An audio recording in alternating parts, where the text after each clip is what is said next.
What is left to say about Bloomburrow? Well, there's actually some things that you might have missed. Yeah. Otterball. Most of what I know about it comes from the Planeswalker's Guide, in which they describe the otters as basically just doing these two things all the time, playing Otterball and chasing storms. And they sometimes collect lightning from storms, rather from calamity beasts, in these balls so they can play Otterball. Yeah, apparently the particulars of scorekeeping, penalties, and illegal moves are a mystery to, I guess, all the non-otter folk. Yeah. No one really knows what's going on here. But I guess Kitsa understands it and is really good at it. Yeah. I mean, presumably the otters understand it, and Yeah. it's just one of those things that everybody else is like... And we had looked at Otterball Antics before. We Yeah. talked about tokens and said, hey, both of them have these little, like, Yes. sports team color motifs, and that's why, because Otterball's just this big thing. And then in the back of Kitsa you can see a little hoop, so it looks kind of like underwater Quidditch to me. Okay, yeah. It reminds me of Blitzball from Final Fantasy X, because they play underwater. But yeah. Otters are just jocks who like to go storm chasing. Yeah.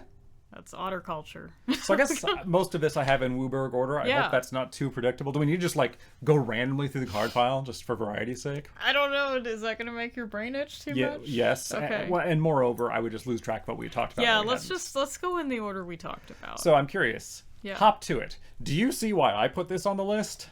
Let's see. Why did you put this on here? I see the rabbit on the right is holding an orb. Yeah.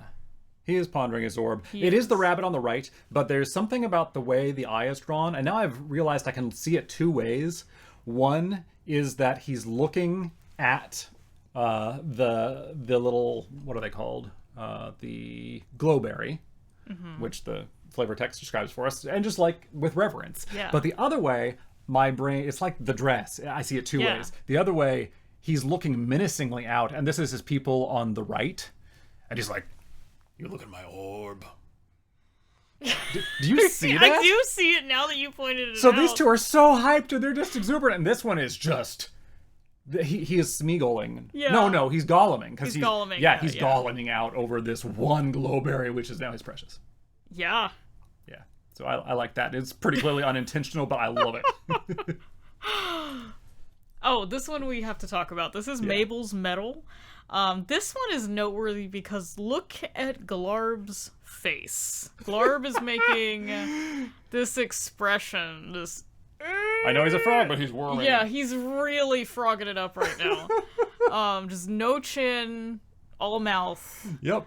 I like, even though it's a side view of his face, they really captured the shock. Like, you can tell he really didn't think he was going to get taken down by a little mouse warrior. But here he is. Yep, it's here happening. He is. Sorry, Glarb. Yeah. I don't know. He probably deserves it. Kidnap, you want it on the list. Yes, Kidnap. So this one is just a really striking piece of art, in my opinion.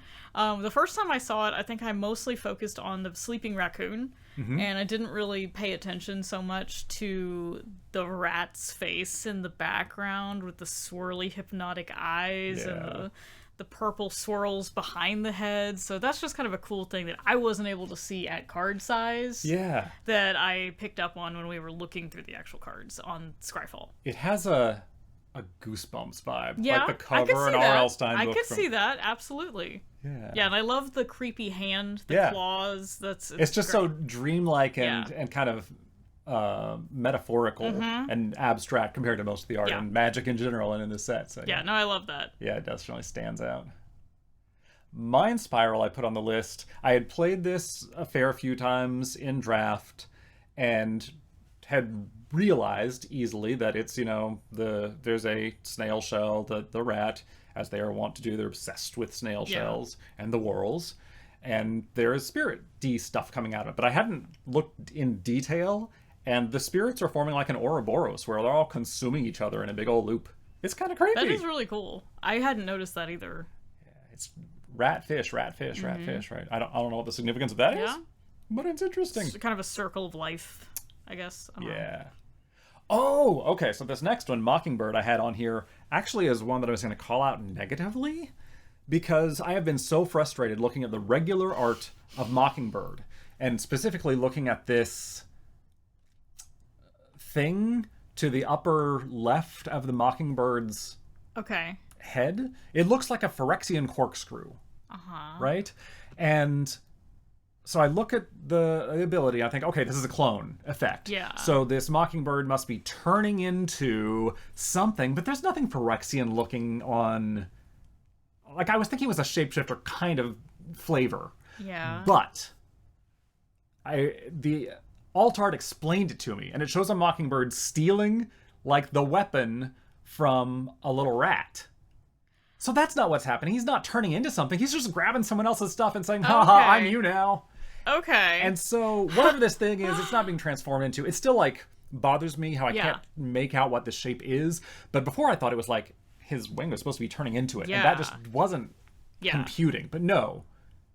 The Mockingbird has stolen this creepy device, probably from a rat, because they have all the spiral I shaped love things. in the alt art, you can see the rat in the background who's just like, he looks so disappointed. See, it's only the fact that so many of these alt arts, they clearly had this similar or same prompt, and they told draw the same thing in this different style. And so I was then thought, okay, maybe this is depicting the same thing, and I think it is. We just can't see whoever the Mockingbird stole this stuff from in the standard art.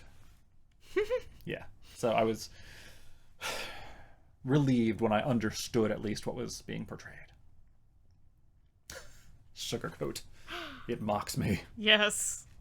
So we had talked about this and trying to figure out if the creature that is being sugar-coated or turned into a cookie is depicted in any of the other card arts, because we can clearly see clothing, a bell, a little staff with like a tree at the top. It kind of looks like broccoli. The bell looks so... Yeah, it looks like... It looks just distinctive enough that, like, I feel like we should be able to figure out who this is. And I feel like I've seen it before, but I can't figure out... But we can't figure out who it is. Yeah, so if you do, please tell us. Yeah, if you know who this is. I thought, it must be Flubs the Fool, because look at all the bright colors and a bell, and then I look at the Flubs card, and that's not the color Flubs is wearing at all. No bell, just... So, I don't know. Maybe this is just one of those things where it's just evocative enough of other stuff we've seen that we think we've seen it. Yeah. But maybe, I don't know. We can't figure it out. It's a mystery. It's haunting us. It's keeping us up at night. So please help. Blue would play mind games with us. Yeah. Yeah. On to black. Oh, yes. The best color. My favorite. So this was one of my picks. This is Bone Cache Overseer. This depicts a squirrel warlock in some really snazzy clothes. Yeah. And there's a couple of neat things going on here. Behind the warlock, there are these plants with little skull-like fruit things growing in them, which is awesome. And that's so hard to see at card size, but you zoom in on this, and those are nice, creepy touch. You cannot see this at card size. And then at card size, you can kind of make out the little bony rats that are bringing the warlock some acorns. Some ghostly spirit acorns. And they're really cool little buddies. Gotta talk about them because we always gotta talk about skeletons. I wore my glow-in-the-dark skeletons today. Yay! For this reason. Yeah, I like the undercurrent of osteomancy through all of the squirrels in the set. Yeah, I love that about them. So, yeah, lots of little details in this one that are really cool to look at. Yeah. Oh, okay. The next one on here. This morning, I woke up too early because it's a school day and found the following message from you in the middle of the night. Let's see. Snakes are obviously my favorite animal, but I just thought about how most of my other favorite creatures don't have skeletons. Nope. I love invertebrates. Yep. And that's what I was thinking about at 2 a.m. And it didn't surprise me at all to see that message from you, that you'd sent that at 2. Yeah. No, that tracks. Yeah. I was like, that's not atypical for me. Yeah. But yeah, speaking of skeletons and snakes, Coiling Rebirth has some really fantastic art of 2 snake skeletons wrapping themselves around a tree.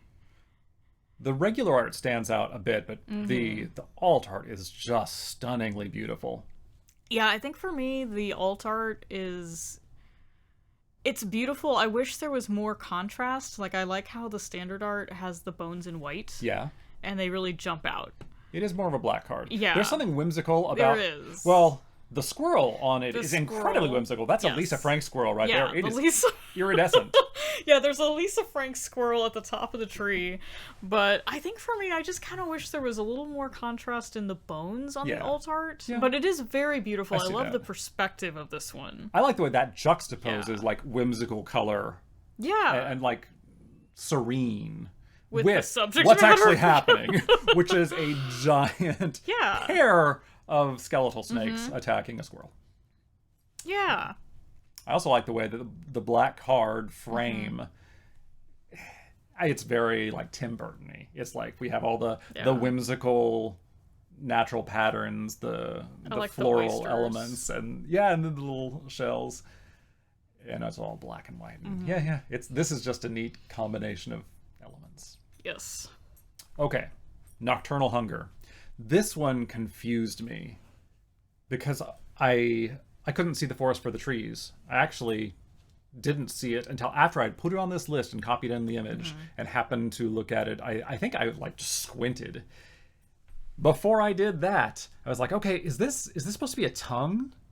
Like coming together. There's a little mouse right in the middle, but where's the actual threat? This is a kill spell. It's destroy target creature.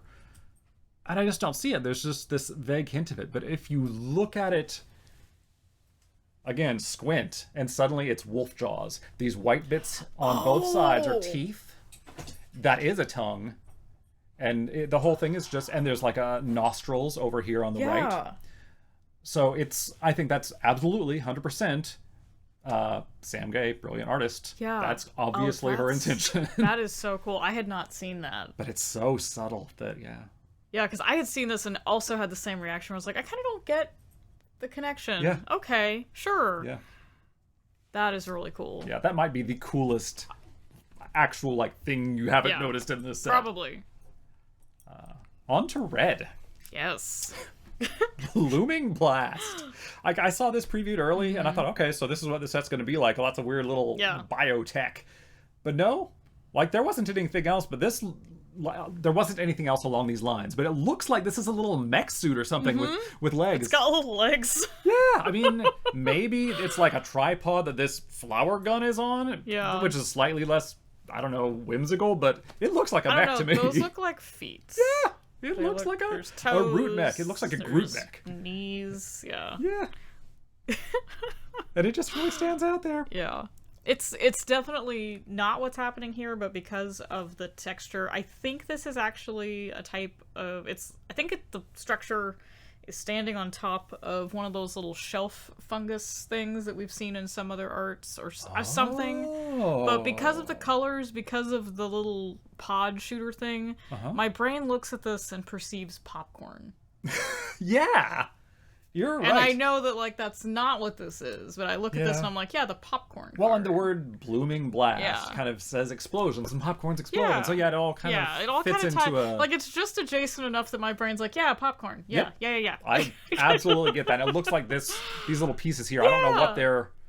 I guess it's supposed to be the foot came down and pieces flew off. I don't know, but it does has that same look. Yeah. Yep, absolutely right. Next. Emberheart Challenger. It's good art, but I put it on this list because I didn't notice at first that it's not just in a thorn bush. There is a snake there. Almost certainly the rotten mouth viper. Probably. Yeah. My favorite snake in the set. Yeah. Isn't it the only snake?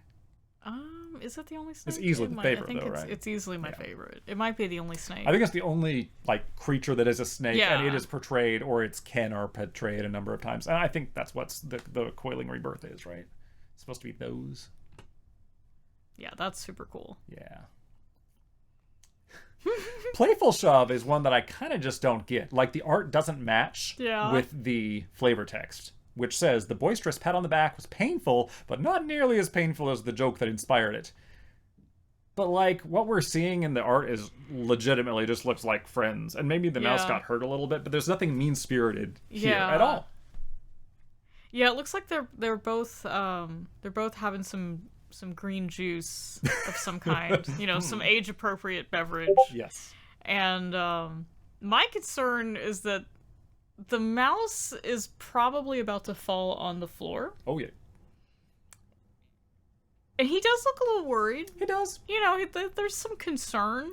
So, like, the raccoon does not know his own strength, hasn't thought this through. Has not thought this through. It's just like, oh, what a good sign. Yeah.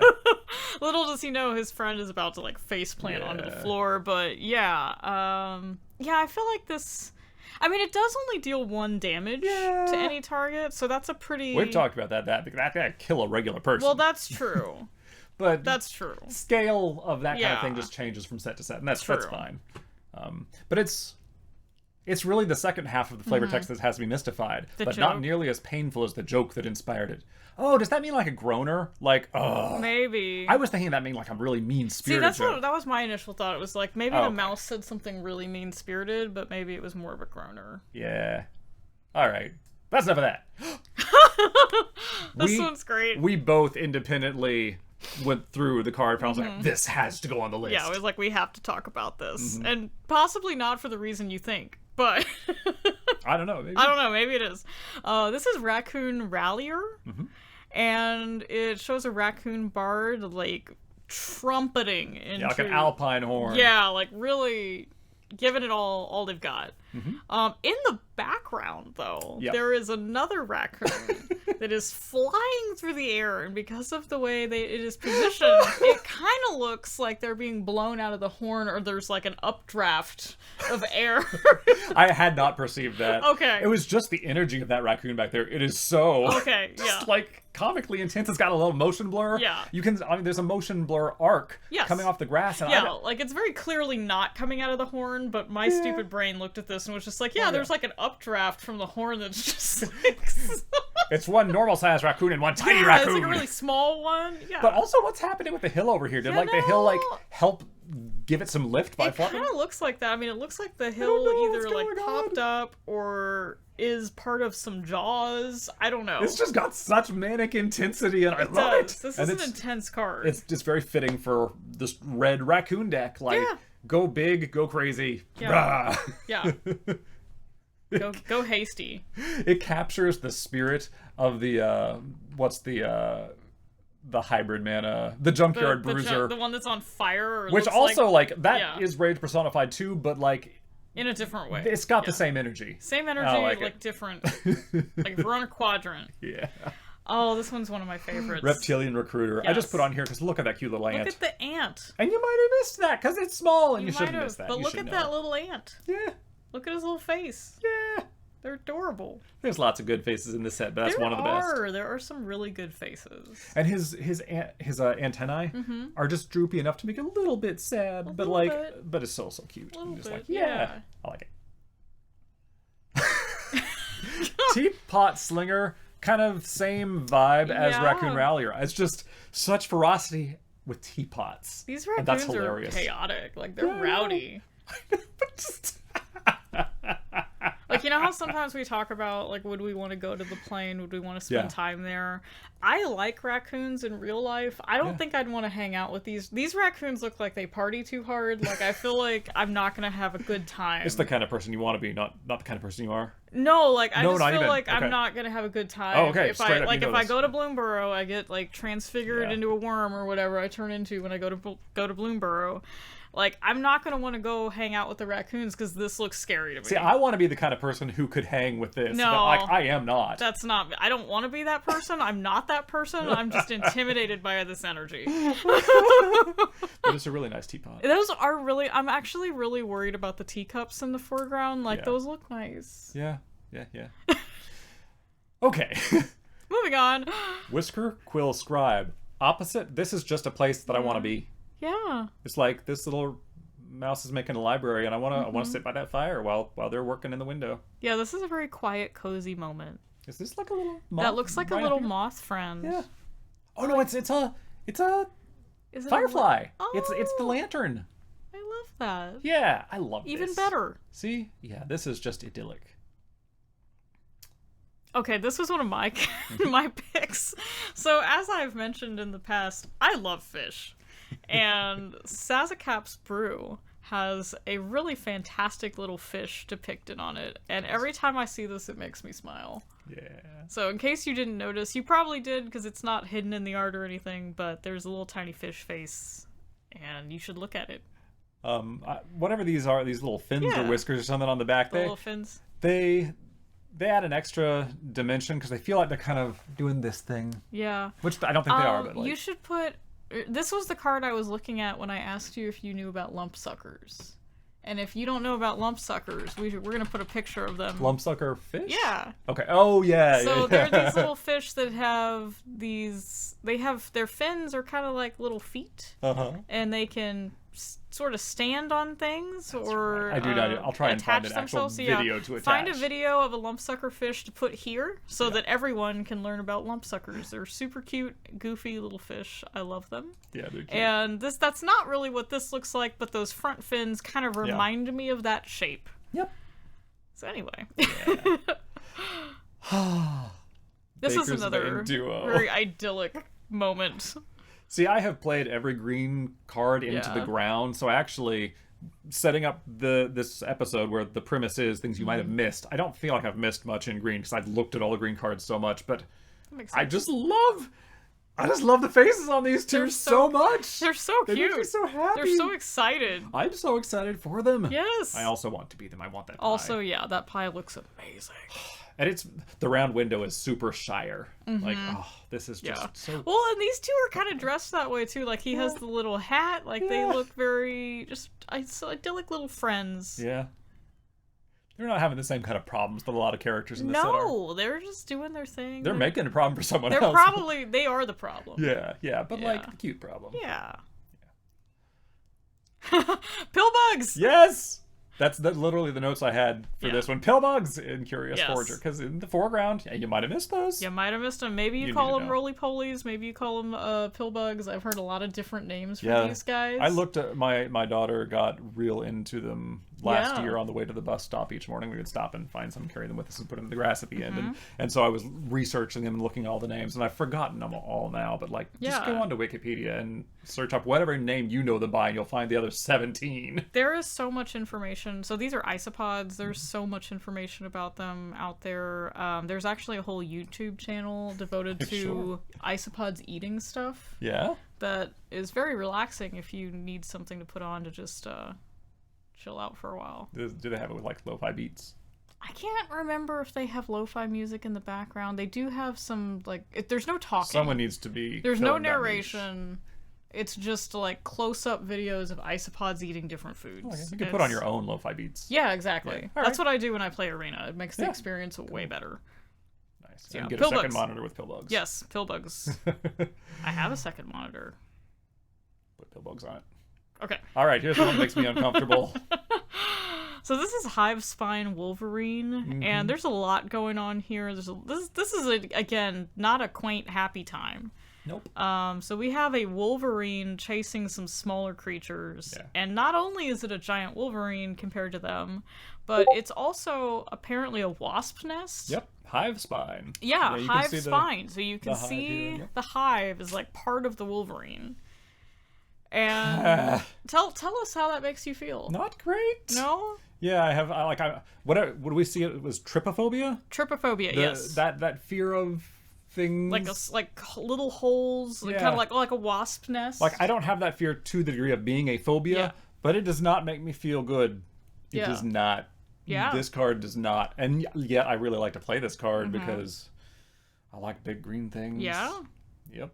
No, this does make living on that plane seem absolutely horrific, whereas most of the time it feels so nice and cozy. This is such an interesting plane in that we have those moments like then the the Murder like the Hornets happy little mouse in the study with the firefly. We have the two mischievous friends just enjoying some pie. Yep. And then you got this. Then this is a problem. Yeah. So, it's there's lots of different things in life, and Yep. Bloomburrow has it all.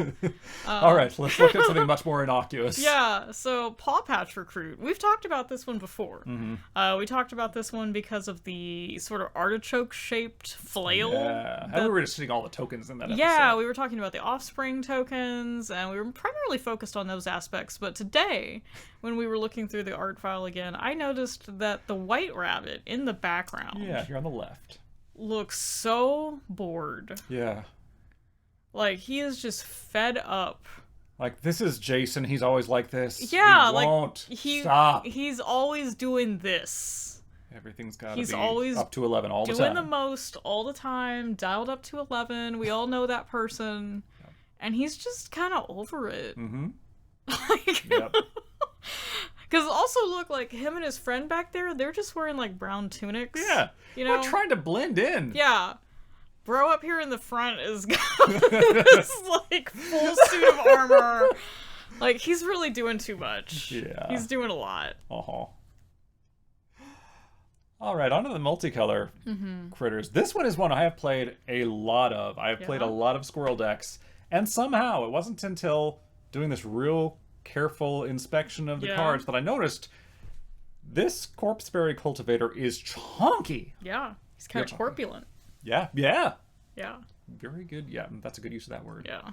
Which totally makes sense, because mechanically, this squirrel chubs up. Yeah, that's what he do. That's what he do. And he wins games. And yeah, there you go. Yeah, look at that. I'm jealous of that stash of berries he has. Like, I love raspberries. Like, that looks Those look despite really being corpse berries, yeah, they look real good. I mean, that could just be a name. Like, maybe they grow near corpses. I mean, they're or growing in a something. skull right there. Okay, but like, they could be tasty. But it says in the flavor text, a rare fruit grows from the corpses of calamity beasts. So it's like, it's magic corpses, so it's fine. Yeah. Yeah. Anyway, Pawn Prophet. Pawn Prophet, moving on. Speaking of pondering orbs, we really need to do a pondering orbs episode. We should do a Pondering Orbs episode. And maybe this one will come back. But this one has just a very nice orb. It's just this super idyllic little That's a beautiful patch of lily pads in there. I want to ponder it. Yeah, and I hadn't noticed that until we were looking here. Yeah, I love is that a mushroom behind the frog? Yeah, I think it is. Oh, and to his lower right as well. Yeah. I've got to quit gendering all the critters as he. Sorry, that's a bad habit. All right, moving on. So we're past the single cards I wanted to call out. I know we had at least one you still want to call out, but I had a couple like themes. One was the crabs. The crabs. So early on in previews, you sent me, or maybe you sent our play group a picture of Dazzling. I think I sent it to everyone because I needed everyone to look at it. Yeah. So Dazzling Denial is one of the counter spells in this set. It has a really striking hummingbird on it, which is what you probably notice first if you're looking at this card. But the hummingbird is dazzling what looks like a giant spider crab. Yeah. And being crustacean aficionados, I was really excited about that and thought we should all know about it. Yeah. Then a couple weeks into the set, I'm thinking, it's weird that they have that crab on there, and there aren't any other crabs on the set in the set. And then I realized, oh no, I have been playing the Eddie Merck crab. I've played it lots of times and considered, hey, I'm going to play the crab, and yet my brain had not put together, oh yes, that is a crab is a crab. Same thing. And they have similar, everything is crab. Different colors between those two, but same basic physiology. Yeah. I think it is worth mentioning that all of the crabs that we found depicted in this set appear to be spider crabs. Yeah. Like giant spider crabs, which are actually the biggest living crustacean in the world. Not just the biggest crab, biggest crustacean. Biggest crustacean, which is pretty cool. Hey, so it makes sense that they are calamity beasts they're large. to these denizens. They're large, they're problematic. So yeah, Eddie Merck crab, and then we have Into the Flood Maw, which also shows a crab. Yeah. It mainly shows a frog, but if you look up, you can see that it is repelling a giant crab. Yeah. And that one, I looked at it quite a few times and thought, oh, that's just some kind of geometric pattern in the clouds or something. Same with like the Dragon Hawk. Yeah. Has all those like pointy spiral clouds. I was like, it's just what the sky's doing. No, that's a crab. But then, by far the best disguised crab in this set. I think I told you, hey, there's a crab in this picture, and you were like, where? Yeah. And it's in 3/4 of the frame. But it's Pollywallop. Yes.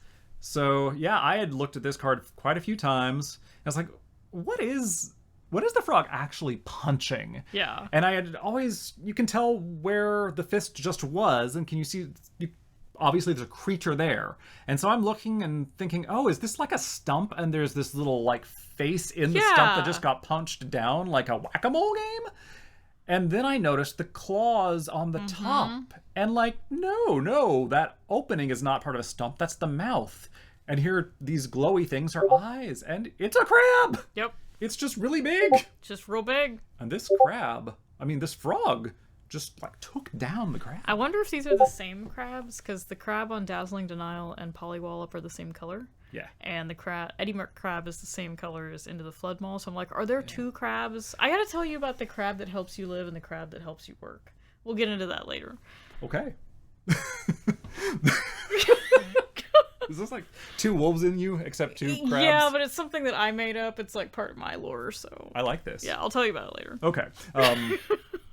But so anything that's an elemental in this set is a calamity beast, right? And so there's like an uncommon calamity beast in each color, and the blue one, I think there might be two in green. Yeah, there's the moose and the hive-spine wolverine.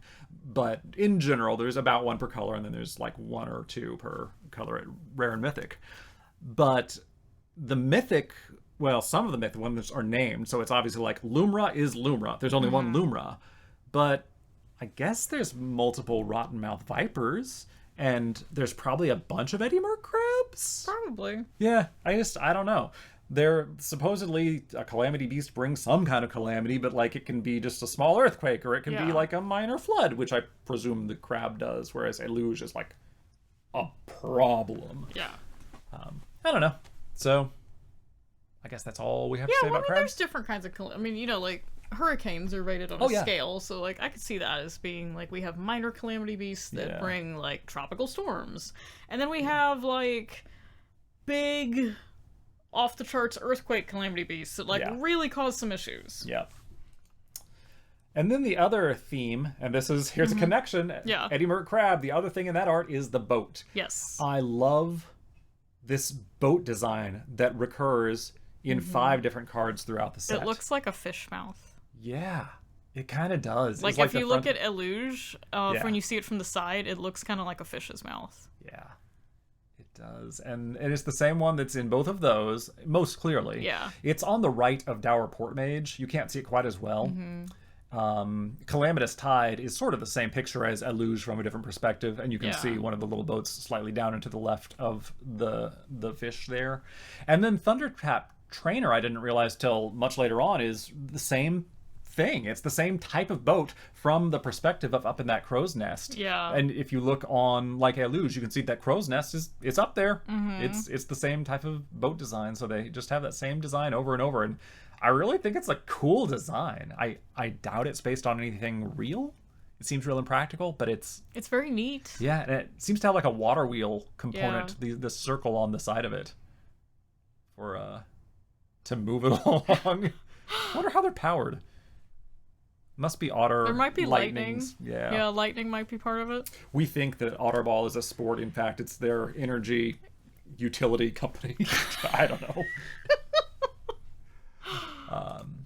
And then there was one last recurring theme that I thought that was neat, and it is the birdhouses. Like there's this village cycle of cards. There's an uncommon village in each color, and each one of them seems to depict 4 different types of houses to match the creatures. And so in blue and white, which are the bird colors you see in the background, there's these little bird houses. And then on Plume Creed Mentor, you see them in the background too. And I think that's where the background of Plume Creed Mentor is what makes me think these are really cool. It's just that is beautiful art, and by virtue of Azorius being a terrible archetype in draft, you don't, in this format, you don't see this card very much, and it's kind of a shame, because this is such a beautiful piece of art. Yeah.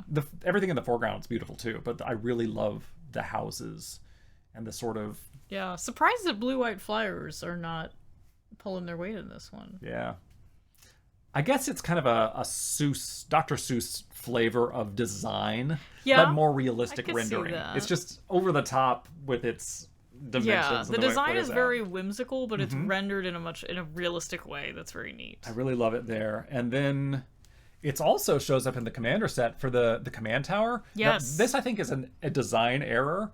The flavor text says, deep in the forest of Valley, there is an ancient Batfolk tower. But if you look at the architecture of that, it matches the bird house design. It doesn't match the bat house design, because in the white, the Lupin Flower Village, you look in the foreground, those are bat houses. We see them in some of the bat arts too, where they have the sharp steeples at the top. Those are super like Tim Burton style. Yeah, they also have a lot of crescents sort of included in their various designs. Whereas there's a lot of more, I don't know, kind of equilateral triangle shapes at the tops of the birdhouses, and more just circles for windows and doors and things. And that's what you see in this command tower. So I think that matches that architecture more. And either way, it's also a really cool art for command tower. The only other guess I would have is that it says ancient Batfolk Tower, so like maybe they've changed their aesthetic. Yeah. That's some I see you're kind of an apologist for Wizards world building, but that's fair. I think it's a question I think we should ask. But... And segueing from there, I just really like Wear Down, the card. Yes. The story itself. Funny. So it's got kind of the birdhouse depicted there, which is what I was looking at in the first place. But then the flavor text is them just kind of complaining that once again, the stupid beaver is knocking down their house. Timbals is a problem. Yeah. But like... You don't say seriously, Timbals, again when someone's chewing down your house. I mean, that would not be my response. I mean, they're treating this like Timbals is like knocking over their trash can or something. Yeah. That's not the kind of problem this strikes me as. Yeah. Maybe they're really efficient at building these houses. Maybe. They just do that in a day. That's and so not it just a big, doesn't bother them that much. Oh, Timbals. Like, restrain your impulses. Please. And like clearly Timbals can't. Look at the way Timbals is like just locked in and chewing down that tree. Now I'm kind of upset we don't have a Timbals card. Maybe we should have a Timbals Timbals is growing in my mind. It needs to be... Timbals needs to go to meetings. It needs to be Gruul, though. Timbals has to have some red for the impulsivity. Just cannot control those impulses. Yeah. So I think that's all of the things I had on my list, but you have at least one more. I have one that's really, really important. When we talked about the concept for this video, I was like, we have to do this one. Yes. And you're right. And I just realized there's like 4 things on here that I really want to point out. So first of all, this is 20-toed toad. This is from one of the commander decks, so I didn't see it the first time around when we were looking at previews, because I didn't really look at the commander stuff that much. And then I found this when I was looking for cards. I think I was looking for cards for my Kefnet deck. And I came across this because I wanted stuff that would give me expanded hand size and alternate win conditions. I was looking for some goofy things. And I came across this and was like, how have I not seen this? And realized it was from the commander set. So a couple of things. First of all, most importantly, I don't think this is a toad. I mean, it's typed as a frog wizard, but, like, visually, this doesn't look like a toad. It looks more like a frog, which kind of makes my brain itchy, but it's fine. This is a fantasy game. It can be a 20-toed toad. On the toad's backpack, there is an orb very much worth pondering, that is filled with cute little tadpoles. So that alone, I was like, we have to talk about this. And then I realized that this toad frog wizard is wading through some water that is just teeming with more tadpoles, which kind of begs the question, like, why are the tadpoles in the backpack versus the tadpoles in the water? I came up with they're taking their kids home from school. I think they're the 1%. Yeah, maybe. I don't know. I don't know what that means in this context. I was just trying to figure out, like, why the tadpoles are in the backpack versus the ones that are just out there in the river.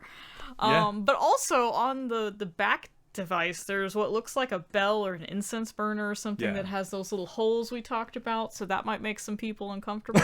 You're just looking for opportunities to... Now I am. Now I should never have told you about this. No, I didn't think about it until I was looking at it and I was like, oh no, there's more little tiny holes. This. I was like, you're gonna hate this. No, that actually doesn't bother me. But then there's also a couple of little insects at the other end of the pole. There's like an earwig and a fly. Snacks. So I'm like, snacks for later? Question mark? I don't know. Yeah, this art does a lot. There's so much going on here, and I love the little tadpoles so much. They're really adorable. That's all I have to say about that. All right, so that is all of the main segment for today. But in the past, we've done our top art videos, and we're not going to do a full length one of those, but we're just gonna kind of do the abbreviated version. Yeah. So in we haven't done these in a particular order before. I don't want I don't want to try and choose an order here. But I will, once again, cheat and say that for one of these 5, I want to just pick something that represents the cuteness of this set. And I have been having problems choosing between the Brambleguard Captain. There's something about berries that just makes something extra cute. I think berries are inherently cute. Yeah. Yeah, they are. And the Heartfire Hero. So mice are kind of winning the cute war. Then Shoreline Looter, a rat. Also super cute and has this little cute insect got a bug buddy. That's a strong... And then Zoraline, who was, I think, one of the first pieces of art we saw that really embodied the cuteness of this set. And so I love them all, and I refuse to choose because this is our channel and you can't make me. Okay. So some of my picks, Tender Wild Guide, specifically the alt art for this card. I sent this to you, I think, when we were having a little discussion about, like, I want to see myself as, like, shouldered the apocalypse, but, like, this is who I actually am. And I really like this art for how they've drawn the possum's face. Like, this is a really cute, stylized depiction of a possum, but it's also very realistic. Like, this is pretty close to how possums look. Yeah. And I love this little acorn necklace they've got going on, the little, like, firefly magic orbs in the surrounding area, and the poppies that are growing up from the staff, where it's like, that is beautiful. Just really beautiful colors. There's a lot of here that I just really like, and this is one of those that, like, every time I see it, I pause and I have to look at it for a while. Like, it has an arresting effect on me where I need to stop and look at it before I can something about a fundamentally green card that just has this splash of red. Really, there's there's that really, like, hot dryad from right after Innistrad. You can't see it on the screen right now, but they can, because I found it and put it up there. And then there's is it? I know which one you're talking about. Yeah. We'll find it. But then there's in Wilds of Eldraine, is it Yenna, the 4/4 who taps to make enchantment clones? Like, that art, it's a Selesnya card, but it's got red all in it's got red flowers in the field. And it's just it's those complementary colors just really vibrating. It's so beautiful.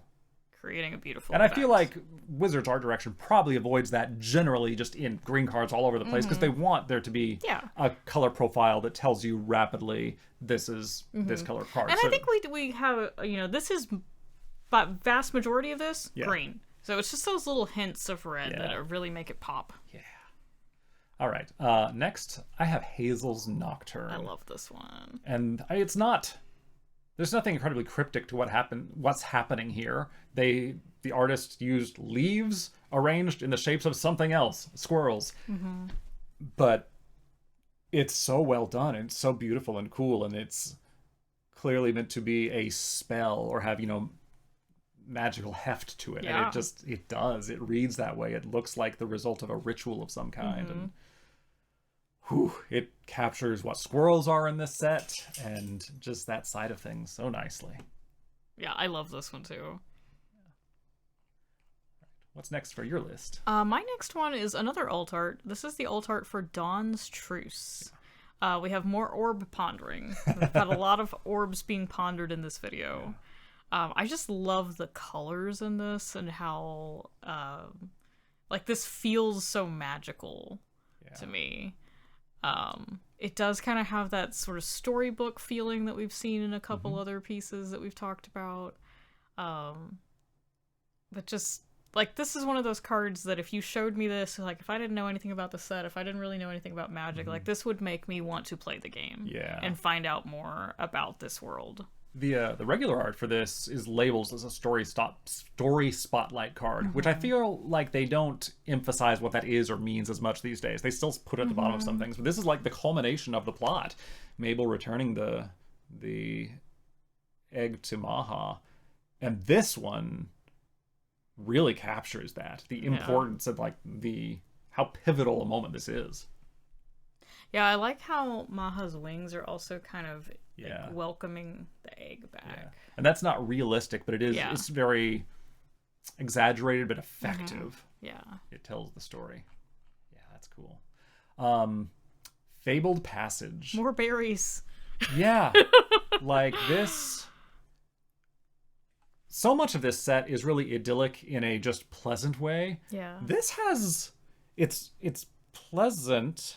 It looks nice, but it also has a little bit of a threat. Like this is a fairy trying to tempt you away. This feels like Guillermo del Toro's version of pleasant. Yeah.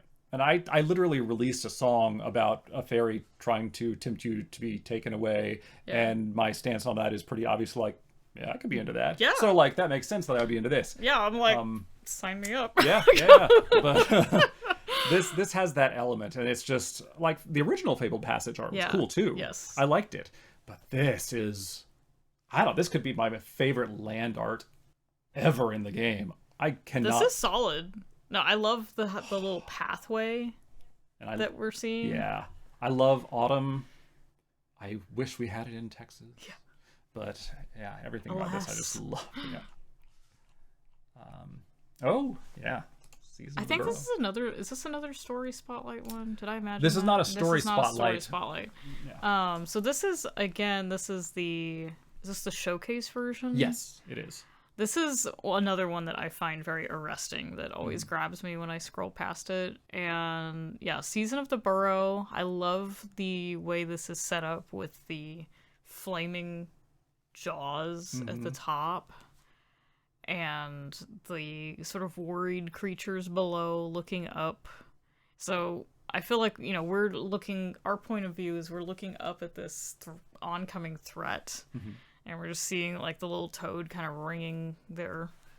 That's what they're wringing like a napkin or something, Yep. and then you've got the little mouse like hugging the baby, and the rabbit's just looking up in despair.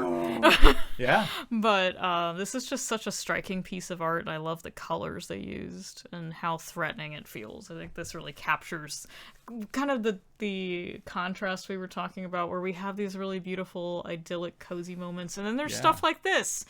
Right. Yeah, it's good. What do I have next? Let me go with Eluge.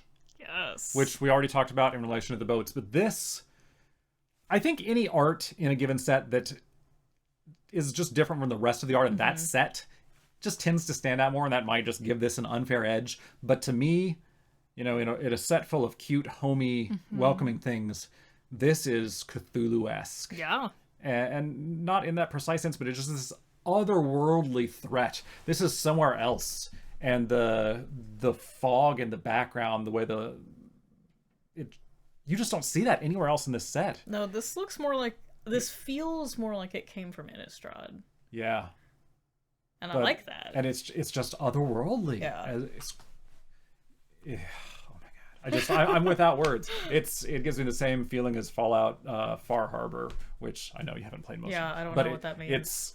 It's just it's an expansion where you'll leave the main part of the world and suddenly you're in this foggy New England place where it's just mystery and darkness everywhere, and it's just very Lovecraftian.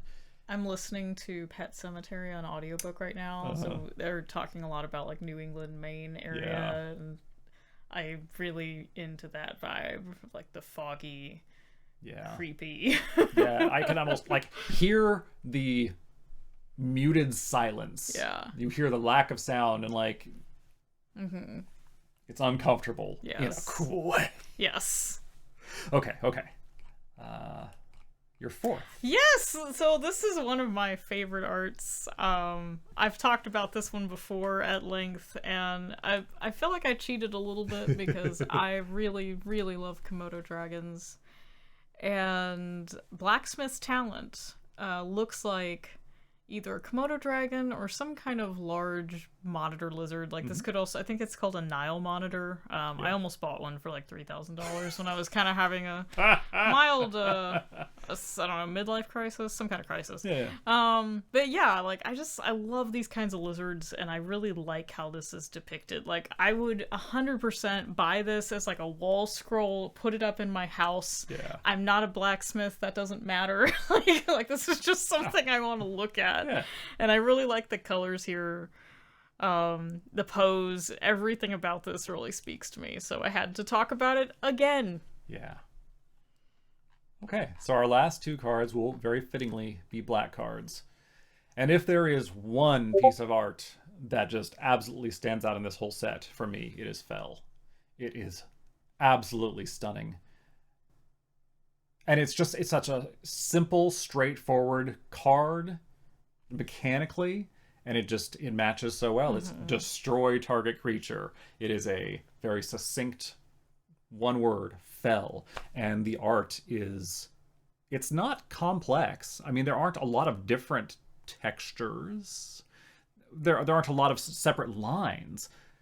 They're just perfect. They are perfectly placed and so evocative. And the moons aren't literal in this. There's this sort of element of symbolism. Mm-hmm. Yeah.